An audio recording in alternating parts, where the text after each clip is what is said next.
안녕하세요. 안녕하세요. 네. 조리원리 시간이죠. 자, 조리원리 이론은 총 12회로 구성을 했어요. 그래서 저희가 4주 동안 문제풀이 하는 동안에 총 이제 1주당 3시간이 있어서 한 주당 해서 20문제씩으로 구성을 했거든요. 그래서 이제 그 각 주차마다 3회 분량씩 해서 여러분들이 미리 공부를 해서 오시면 돼요. 그래서 오늘 1, 2, 3회까지 풀 거고, 다음번엔 여러분들이 이제 4회, 5회, 6회 준비를 해 오시면 되는 거고요.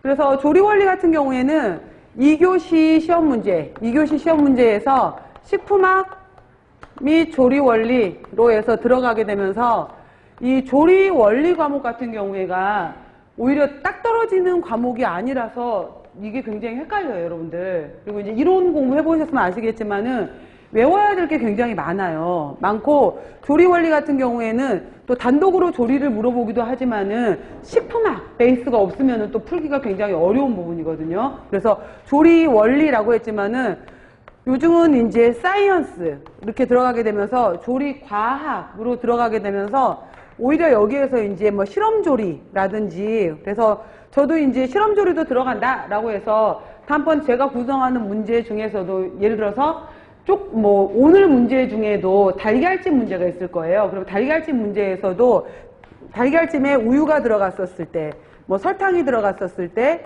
소금이 들어갔었을 때 이것이 어떻게 되겠느냐, 뭐 여러분 실험조리 그 과목 중에서 있었으면은 그런 식의 문제로 해서 실험조리도 들어가게 되고요.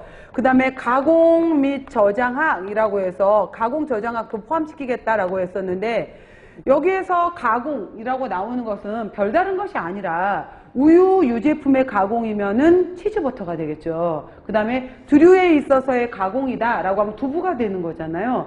그런 식으로 해서 이제 가공 저장 이렇게 또 들어가는 파트이기 때문에 식품학 및 조리 원리, 그 다음에 여기 이제 미생물 파트가 또 들어가게 되는데, 저도 시험 문제에 종종 이제 미생물을 집어넣기는 했어요. 근데 미생물 같은 경우에도 다시 분류를 하게 되면은 여러 가지 뭐 미생물의 종류를 나눈다든지, 미생물의 여러 가지 이제 증식에 대해서 나온다든지 이러는데, 이거 파트보다는 실제로 이제 우리가 조리원리하고 관련된 미생물 같은 경우에는 발효 부분이거든요. 발효 부분이기 때문에 예를 들어서 장류 발효에서 관여하는 균주라든지 김치 발효에서 관여하는 균주, 그 다음에 여기서 두류에서도 이제 콩 제품 같은 경우에 청국장이냐 된장 고추장 관련된 균주를 찾아라 이런 것도 있을 수 있고요.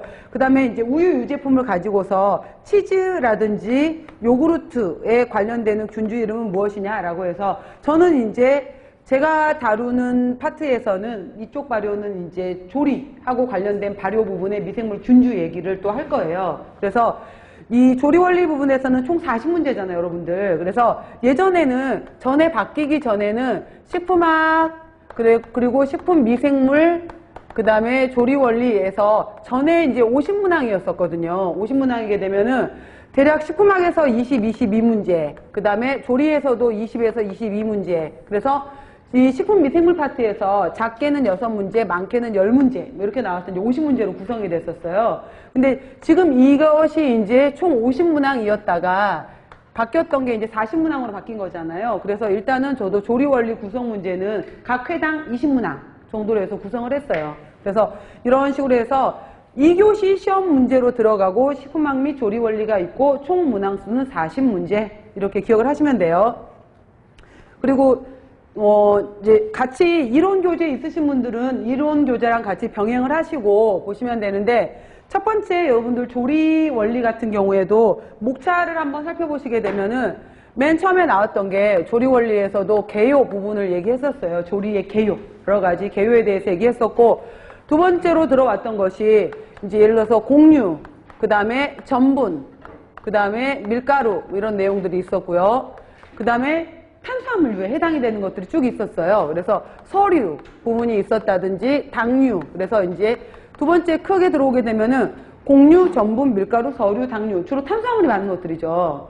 그 다음 들어가게 되면은 이제 크게 봤었을 때는 육류, 그 다음에 어류, 그죠? 그 다음에 난류, 그 다음에 우유 유제품이 있고, 그 다음에 콩, 제품으로 보게 되면서 두류를 또 여기로 같이 넣을 수가 있어요. 큰 분류, 주로 이제 단백질을 많이 구성하고 있는 것들에 해당이 되겠죠. 그 다음에 뭐 유는 따로 구별할 수가 있고요. 그 다음에 또 5번째로 넘어오게 되면은 채소, 그 다음에 과일, 그 다음 해조, 버섯 이렇게도 있고요. 그 다음 이제 여기까지가 메인에 해당이 되는 것이고, 그 다음에 젤라틴 문제라든지 한천 이런 것들로도 구성이 되고요. 이제 그 밖으로 구성되는 것들에 기타로 들어가게 되면은 쭉 들어가게 되면서 이제 뭐 조미료, 그 다음에 향신료, 뭐 그 다음에 음료 뭐 이런 식으로 해서 이제 쭉 구성이 되거든요. 이렇게 해서 조리 부분은 이런 식의 내용들이 들어가게 돼요. 그래서 오늘 이제 이렇게 전체적인 문제 구성에 있어서